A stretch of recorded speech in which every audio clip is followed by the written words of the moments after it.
All right, YouTube. Once again, it's Kennard Vernon Stewart here for the podcast here on Vernon Speak Sports Auburn. Go ahead and like the video, comment, and subscribe to Vernon Speak Sports Auburn. And as always, it's great to be an Auburn Tiger, War Eagle. All right, so we got some SEC news as there's been some coaching changes around the scope of the SEC. Now, first of all, we want to talk about Oklahoma and Texas. Oklahoma and Texas tried to get out of their contract with the Big 12 to join the SEC a little bit earlier, but nope. They were declined of that that agreement. So it turns out it's going to go just as planned. Oklahoma and Texas are going to have to join the SEC as they agreed to in 2025, which is a couple of seasons away. You got 2023, 2024, and then 2025.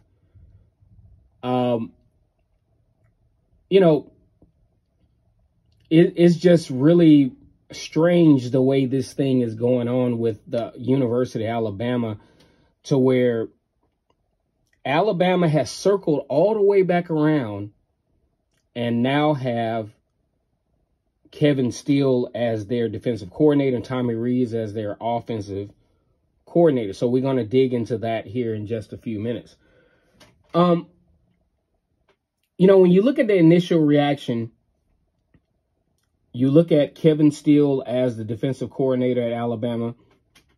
I mean, at the first glance, you're like, man, this guy's washed up. He's been doing this thing since 1980. Was at Tennessee, has done a lot of tenures at LSU, was a defensive coordinator at Alabama, and now back with Nick Saban at Alabama on this year. Now, at the surface, it doesn't make sense. But who else is out there? You talk about Kevin Steele, who at Auburn, I did some commentary on this before.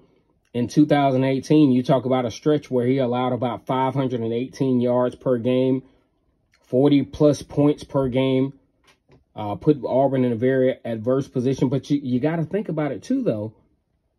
The fact that he has access to a lot of better players. And he's got a lot of support. And you got Nick Saban, who is a defensive guru that will help the guy out. You have access to recruit. My thing with Kevin Steele at this point in the game, how will his recruiting be? How will he do on the recruiting trail? He's at the twilight of his career, obviously, born in 1958, pushing about 60, 70 years old. How will he rejuvenate himself to be able to take on such a role? My favorite part of Kevin Steele was his defensive approach against LSU back in 2019, when LSU had arguably one of the best offenses in the country, and he had the 3-2-3 defense, and they did pretty well. Now, a lot of the homers at LSU will say, well, it was raining that day, and that kind of slowed things down. But he had a very good defensive approach. Do I think this is a good fit?